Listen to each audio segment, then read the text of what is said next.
Section 7, Under the Judges. Chapter 53, The Earlier Judges. This chapter is based on Judges 6 to 8 and chapter 10. After the settlement in Canaan, the tribes made no vigorous effort to complete the conquest of the land. Satisfied with the territory already gained, their zeal soon flagged, and the war was discontinued. When Israel was strong, they put the Canaanites to tribute, and did not utterly drive them out. Judges 1, verse 28. The Lord had faithfully fulfilled on his part the promises made to Israel. Joshua had broken the power of the Canaanites, and had distributed the land to the tribes. It only remained for them, trusting in the assurance of divine aid, to complete the work of dispossessing the inhabitants of the land. But this they failed to do. By entering into league with the Canaanites, they directly transgressed the command of God, and thus failed to fulfill the condition on which he had promised to place them in possession of Canaan. From the very first communication of God with them at Sinai, they had been warned against idolatry. Immediately after the proclamation of the law, the message was sent them by Moses concerning the nations of Canaan, "Thou shalt not bow down to their gods, nor serve them, nor do after their works, but thou shalt utterly overthrow them, and quite break down their images. And ye shall serve the Lord your God, and he shall bless thy bread and thy water, and I will take sickness away from the midst of thee." Exodus chapter 23, verses 24 and 25. The assurance was given that so long as they remained obedient, God would subdue their enemies before them. "I will send my fear before thee, and will destroy all the people to whom thou shalt come. And I will make all thine enemies turn their backs unto thee. And I will send hornets before thee, which shall drive out the Hivite, the Canaanite, and the Hittite from before thee. I will not drive them out from before thee in 1 year, lest the land become desolate, and the beasts of the field multiply against thee. By little and little I will drive them out from before thee, until thou be increased, and inherit the land. I will deliver the inhabitants of the land into your hand, and thou shalt drive them out before thee. Thou shalt make no covenant with them, nor with their gods. They shall not dwell in thy land, lest they make the sin against me. For if thou serve their gods, it will surely be a snare unto thee." Exodus chapter 23, verses 27 to 33. These directions were reiterated in the most solemn manner by Moses before his death, and they were repeated by Joshua. God had placed his people in Canaan as a mighty breastwork to stay the tide of moral evil, that it might not flood the world.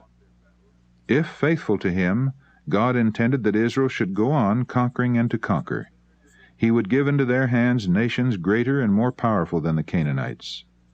The promise was, "If ye shall diligently keep all these commandments which I command you, then will the Lord drive out all these nations from before you, and ye shall possess greater nations and mightier than yourselves. Every place whereon the soles of your feet shall tread shall be yours, from the wilderness and Lebanon, from the river Euphrates, even unto the uttermost sea shall your coast be. There shall no man be able to stand before you, for the Lord your God shall lay the fear of you and the dread of you upon all the land that ye shall tread upon, as he has said unto you." Deuteronomy chapter 11, verses 22 to 25. But regardless of their high destiny, they chose the course of ease and self-indulgence. They let slip their opportunities for completing the conquest of the land, and for many generations they were afflicted by the remnant of those idolatrous people that were, as the prophet had foretold, as pricks in their eyes and as thorns in their sides. Numbers chapter 33, verse 55. The Israelites were mingled among the heathen and learned their works. Psalm 106, verse 35. They intermarried with the Canaanites, and idolatry spread like a plague throughout the land. They served their idols, which were a snare unto them. Yea, they sacrificed their sons and their daughters unto devils, and the land was polluted with blood.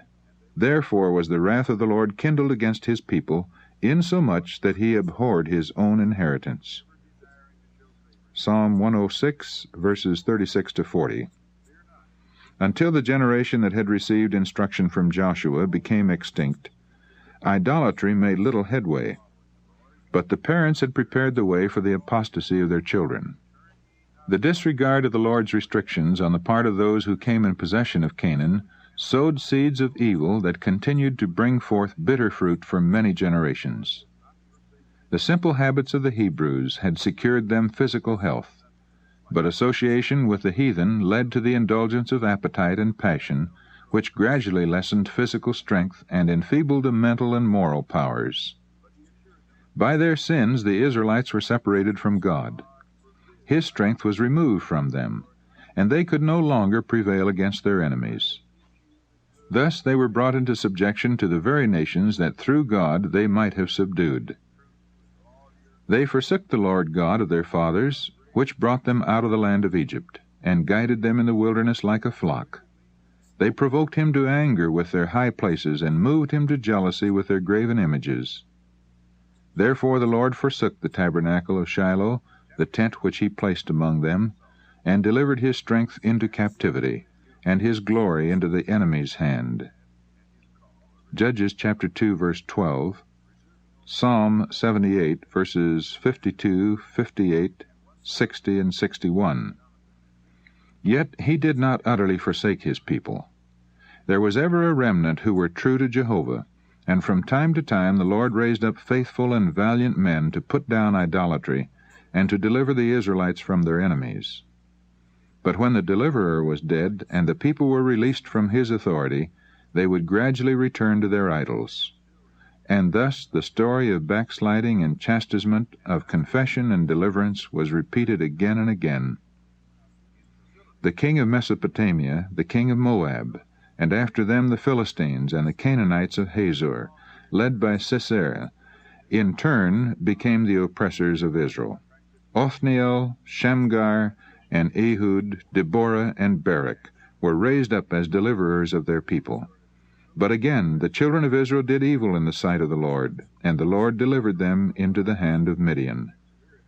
Heretofore the hand of the oppressor had fallen but lightly on the tribes dwelling east of the Jordan, but in the present calamities they were the first sufferers. The Amalekites on the south of Canaan, as well as the Midianites on its eastern border and in the deserts beyond, were still the unrelenting enemies of Israel.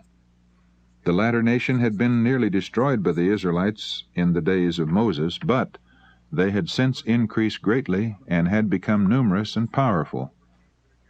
They had thirsted for revenge, and now that the protecting hand of God was withdrawn from Israel, the opportunity had come. Not alone the tribes east of Jordan, but the whole land suffered from their ravages. The wild, fierce inhabitants of the desert, as locusts for multitudes, Judges chapter 6, verse 5, Revised Version, came swarming into the land with their flocks and herds. Like a devouring plague they spread over the country from the river Jordan to the Philistine plain. They came as soon as a harvest began to ripen, and remained until the last fruits of the earth had been gathered. They stripped the fields of their increase, and robbed and maltreated the inhabitants, and then returned to their deserts. Thus the Israelites dwelling in the open country were forced to abandon their homes and to congregate in walled towns, to seek refuge in fortresses, or even to find shelter in caves and rocky fastnesses among the mountains. For 7 years this oppression continued, and then, as the people in their distress gave heed to the Lord's reproof and confessed their sins, God again raised up a helper for them. Gideon was the son of Joash of the tribe of Manasseh. The division to which this family belonged held no leading position, but the household of Joash was distinguished for courage and integrity. Of his brave sons, it is said, each one resembled the children of a king. All but one had fallen in the struggles against the Midianites, and he had caused his name to be feared by the invaders. To Gideon came the divine call to deliver his people. He was engaged at the time in threshing wheat. A small quantity of grain had been concealed, and not daring to beat it out on the ordinary threshing floor, he had resorted to a spot near the winepress, for the season of ripe grapes being still far off, little notice was now taken of the vineyards. As Gideon labored in secrecy and silence, he sadly pondered upon the condition of Israel, and considered how the oppressor's yoke might be broken from off his people. Suddenly the angel of the Lord appeared, and addressed him with the words, "Jehovah is with thee, thou mighty man of valor." "Oh, my Lord," was his answer, "if the Lord be with us, why then is all this befallen us? And where be all his miracles which our fathers told us of, saying, Did not the Lord bring us up from Egypt? But now the Lord hath forsaken us, and delivered us into the hands of the Midianites." The messenger of heaven replied, "Go in this thy might, and thou shalt save Israel from the hand of the Midianites. Have not I sent thee?" Gideon desired some token that the one now addressing him was the covenant angel, who in time past had wrought for Israel. Angels of God who communed with Abraham had once tarried to share his hospitality, and Gideon now entreated the divine messenger to remain as his guest. Hastening to his tent, he prepared from his scanty store a kid and unleavened cakes, which he brought forth and set before him. But the angel bade him, "Take the flesh and the unleavened cakes, and lay them upon this rock, and pour out the broth." Gideon did so, and then the sign which he had desired was given. With the staff in his hand, the angel touched the flesh and the unleavened cakes, and a flame bursting from the rock consumed the sacrifice. Then the angel vanished from his sight. Gideon's father, Joash, who shared in the apostasy of his countrymen, had erected at Ophrah, where he dwelt, a large altar to Baal at which the people of the town worshipped. Gideon was commanded to destroy this altar, and to erect an altar to Jehovah over the rock on which the offering had been consumed, and there to present a sacrifice to the Lord. The offering of sacrifice to God had been committed to the priests, and had been restricted to the altar at Shiloh. But he who had established the ritual service, and to whom all its offerings pointed, had power to change its requirements. The deliverance of Israel was to be preceded by a solemn protest against the worship of Baal. Gideon must declare war upon idolatry before going out to battle with the enemies of his people. The divine direction was faithfully carried out. Knowing that he would be opposed if it were attempted openly, Gideon performed the work in secret, with the aid of his servants accomplishing the whole in one night. Great was the rage of the men of Ophrah when they came next morning to pay their devotions to Baal. They would have taken Gideon's life had not Joash, who had been told of the angel's visit, stood in defense of his son. "Will ye plead for Baal?" said Joash. "Will ye save him? He that will plead for him, let him be put to death whilst it is yet morning. If he be a god, let him plead for himself, because one hath cast down his altar." If Baal could not defend his own altar, how could he be trusted to protect his worshippers? All thoughts of violence toward Gideon were dismissed, and when he sounded the trumpet of war, the men of Ophrah were among the first to gather to his standard. Heralds were dispatched to his own tribe of Manasseh, and also to Asher, Zebulun, and Naphtali, and all answered to the call. Gideon dared not place himself at the head of the army without still further evidence that God had called him to this work, and that he would be with him. He prayed, "If thou wilt save Israel by mine hand, as thou hast said, behold, I will put a fleece of wool on the floor, and if the dew be on the fleece only, and it be dry upon all the earth besides, then shall I know that thou wilt save Israel by mine hand, as thou hast said." In the morning the fleece was wet, while the ground was dry.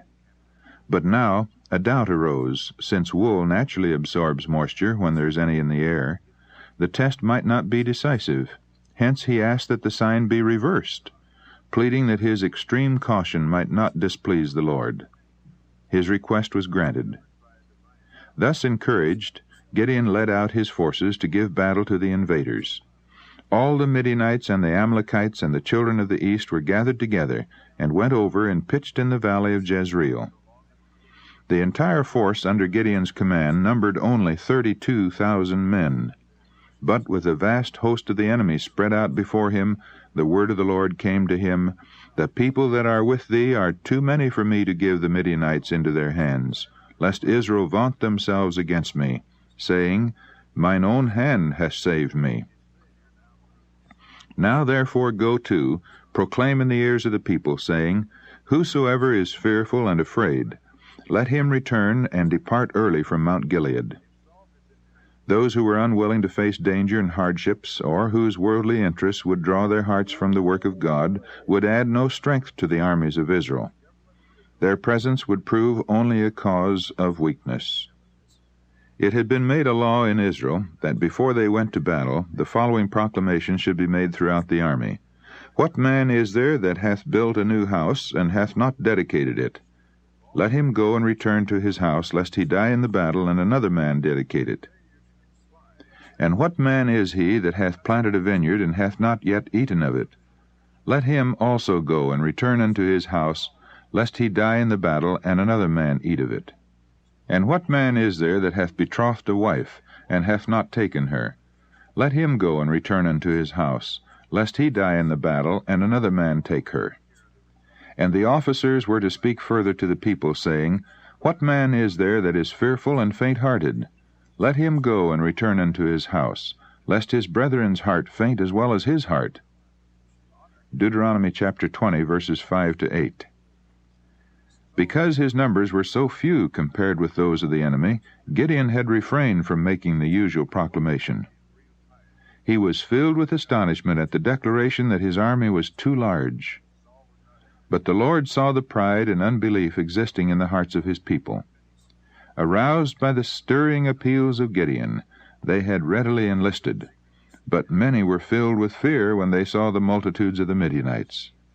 Yet had Israel triumphed, those very ones would have taken the glory to themselves instead of ascribing the victory to God.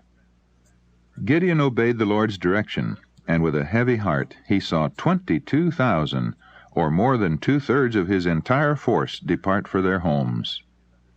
Again the word of the Lord came to him, The people are yet too many. Bring them down unto the water, and I will try them for thee there.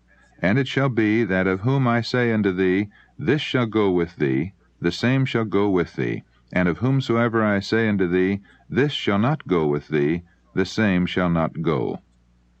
The people were led down to the waterside, expecting to make an immediate advance upon the enemy. A few hastily took a little water in the hand and sucked it up as they went on, but nearly all bowed upon their knees and leisurely drank from the surface of the stream. Those who took of the water in their hands were but 300 out of 10,000, yet these were selected. All the rest were permitted to return to their homes. By the simplest means, character is often tested. Those who, in time of peril, were intent upon supplying their own wants were not the men to be trusted in an emergency. The Lord has no place in his work for the indolent and self-indulgent. The men of his choice were the few who would not permit their own wants to delay them in the discharge of duty. The 300 chosen men not only possessed courage and self-control, but they were men of faith. They had not defiled themselves with idolatry. God could direct them, and through them he could work deliverance for Israel. Success does not depend upon numbers. God can deliver by few as well as by many. He is honored not so much by the great numbers as by the character of those who serve him. The Israelites were stationed on the brow of a hill overlooking the valley, where the hosts of the invaders lay encamped. And the Midianites and the Amalekites and all the children of the east lay along in the valley like locusts for multitude, and their camels were without number, as the sand which is upon the seashore for multitude. Judges chapter 7, verse 12, the Revised Version. Gideon trembled as he thought of the conflict of the morrow. But the Lord spoke to him in the night season, and bade him, with Phurah, his attendant, go down to the camp of the Midianites, intimating that he would there hear something for his encouragement. He went, and, waiting in the darkness and silence, he heard a soldier relating a dream to his companion. Lo, a cake of barley bread tumbled into the host of Midian, and came unto a tent, and smote it that it fell, and overturned it. that the tent lay along. The other answered in words that stirred the heart of that unseen listener, This is nothing else save the sword of Gideon the son of Joash, a man of Israel. For into his hand hath God delivered Midian and all the host. Gideon recognized the voice of God speaking to him through those Midianitish strangers. Returning to the few men under his command, he said, Arise, for the Lord hath delivered into your hand the host of Midian. By divine direction, a plan of attack was suggested to him, which he immediately set out to execute. The 300 men were divided into 3 companies. To every man were given a trumpet, and a torch concealed in an earthen pitcher. The men were stationed in such a manner as to approach the Midianite camp from different directions. In the dead of night, at a signal from Gideon's war horn, the 3 companies sounded their trumpets. Then, breaking their pitchers and displaying the blazing torches, they rushed upon the enemy with the terrible war cry, The sword of the Lord and of Gideon! The sleeping army was suddenly aroused. Upon every side was seen the light of the flaming torches. In every direction was heard the sound of trumpets with the cry of the assailants. Believing themselves at the mercy of an overwhelming force, the Midianites were panic-stricken. With wild cries of alarm, they fled for life, and mistaking their own companions for enemies, they slew one another. As news of the victory spread, thousands of the men of Israel who had been dismissed to their homes returned and joined in pursuit of their fleeing enemies. The Midianites were making their way toward the Jordan, hoping to reach their own territory beyond the river. Gideon sent messengers to the tribe of Ephraim, rousing them to intercept the fugitives at the southern fords. Meanwhile, with his 300 faint yet pursuing, Gideon crossed the stream hard after those who had already gained the farther side. The 2 princes, Zebah and Zalmunna, who had been over the entire host, and who had escaped with an army of 15,000 men, were overtaken by Gideon, their force completely scattered, and the leaders captured and slain. In this signal defeat, not less than 120,000 of the invaders perished. The power of the Midianites was broken, so that they were never again able to make war upon Israel. The tidings spread swiftly far and wide that Israel's God had again fought for his people. No words can describe the terror of the surrounding nations when they learned what simple means had prevailed against the power of a bold, warlike people. The leader whom God chose to overthrow the Midianites occupied no prominent position in Israel. He was not a ruler, a priest, or a Levite. He thought himself the least in his father's house. But God saw in him a man of courage and integrity.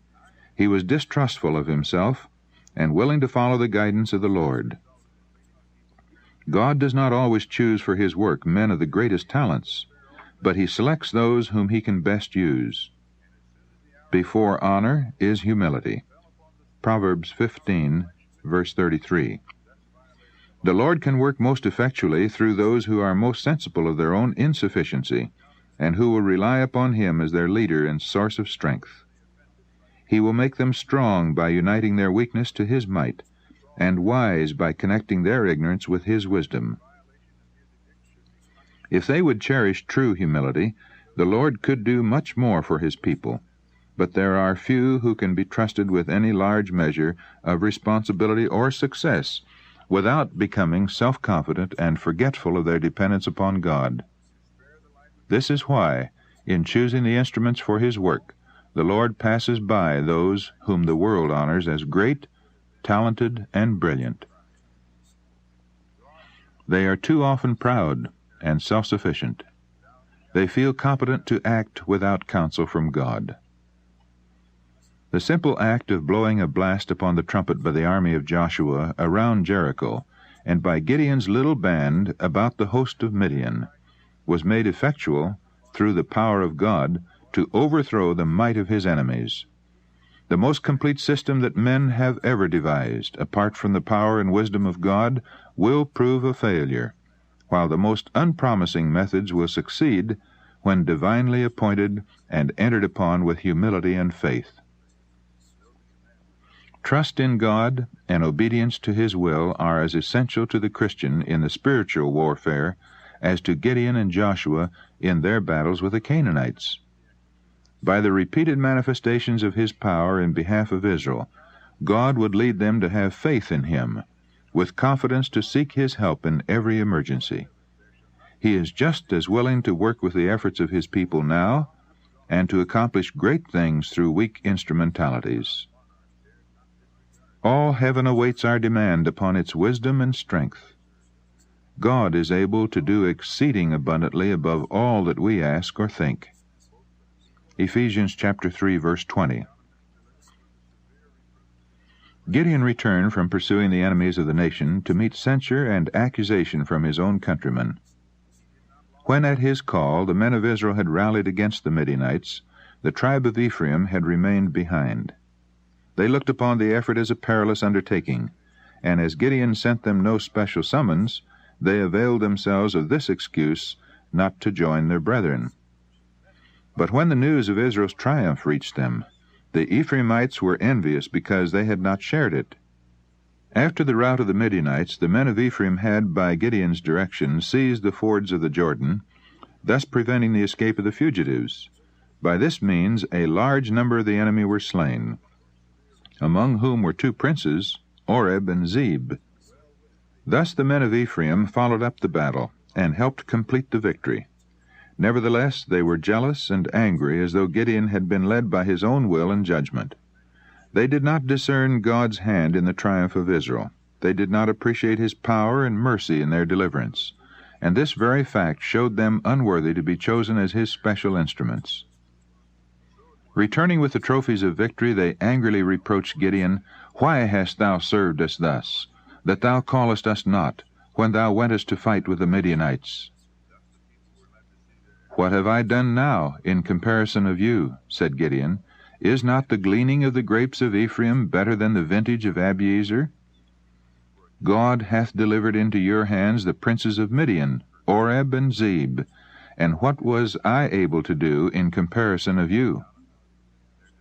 The spirit of jealousy might easily have been fanned into a quarrel that would have caused strife and bloodshed, but Gideon's modest answer soothed the anger of the men of Ephraim, and they returned in peace to their homes. Firm and uncompromising where principle was concerned, and in war a mighty man of valor, Gideon displayed also a spirit of courtesy that is rarely witnessed. The people of Israel, in their gratitude at deliverance from the Midianites, proposed to Gideon that he should become their king, and that the throne should be confirmed to his descendants. This proposition was in direct violation of the principles of the theocracy. God was the king of Israel, and for them to place a man upon the throne would be a rejection of their divine sovereign. Gideon recognized this fact. His answer shows how true and noble were his motives. "I will not rule over you," he declared, "neither shall my son rule over you. The Lord shall rule over you." But Gideon was betrayed into another error, which brought disaster upon his house and upon all Israel. The season of inactivity that succeeds a great struggle is often fraught with greater danger than is the period of conflict. To this danger Gideon was now exposed. A spirit of unrest was upon him.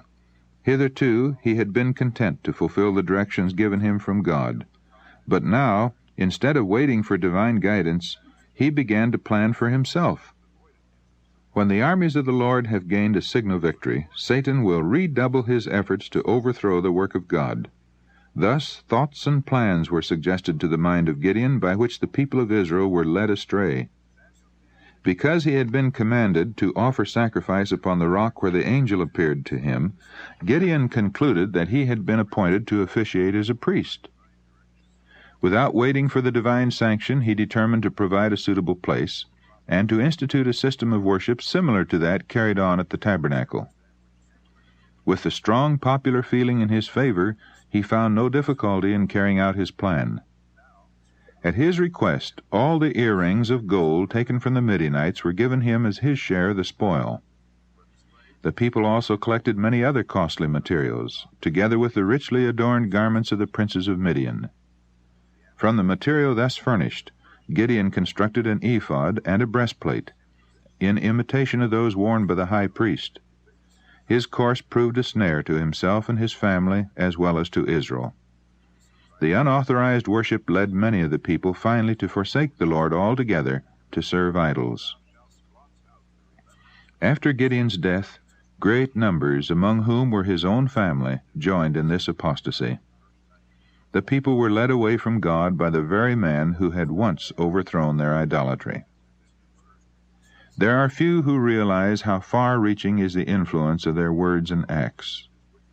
How often the errors of parents produce the most disastrous effects upon their children and children's children long after the actors themselves have been laid in the grave. Everyone is exerting an influence upon others and will be held accountable for the result of that influence. Words and actions have a telling power, and the long hereafter will show the effect of our life here. The impression made by our words and deeds will surely react upon ourselves in blessing or in cursing. This thought gives an awful solemnity to life, and should draw us to God in humble prayer that He will guide us by His wisdom. Those who stand in the highest positions may lead astray. The wisest err. The strongest may falter and stumble. There is need that light from above should be constantly shed upon our pathway. Our only safety lies in trusting our way implicitly to Him who has said, "Follow me." After the death of Gideon, the children of Israel remembered not the Lord their God, who had delivered them out of the hands of all their enemies on every side. Neither showed they kindness to the house of Jerubbaal, namely Gideon, according to all the goodness which he had showed unto Israel. Forgetful of all that they had owed to Gideon, their judge and deliverer, the people of Israel accepted his base-born son Abimelech as their king, who, to sustain his power, murdered all but one of Gideon's lawful children. When men cast off the fear of God, they are not long in departing from honor and integrity. An appreciation of the Lord's mercy will lead to an appreciation of those who, like Gideon, have been employed as instruments to bless his people. The cruel course of Israel toward the house of Gideon was what might be expected from a people who manifested so great ingratitude to God. After the death of Abimelech, the rule of judges who feared the Lord served for a time to put a check upon idolatry, but ere long the people returned to the practices of the heathen communities around them. Among the northern tribes, the gods of Syria and Sidon had many worshippers. Of the southwest, the idols of the Philistines, and on the east, those of Moab and Ammon, had turned the hearts of Israel from the God of their fathers. But apostasy speedily brought its punishment. The Ammonites subdued the eastern tribes, and crossing the Jordan, invaded the territory of Judah and Ephraim. On the west, the Philistines came up from their plain beside the sea, burning and pillaging far and near. Again Israel seemed to be abandoned to the power of relentless foes. Again the people sought help from him whom they had so forsaken and insulted. The children of Israel cried unto the Lord, saying, We have sinned against thee, both because we have forsaken our God, and also served Baalim. But sorrow had not worked true repentance. The people mourned because their sins had brought suffering upon themselves, but not because they had dishonored God by transgression of His holy law.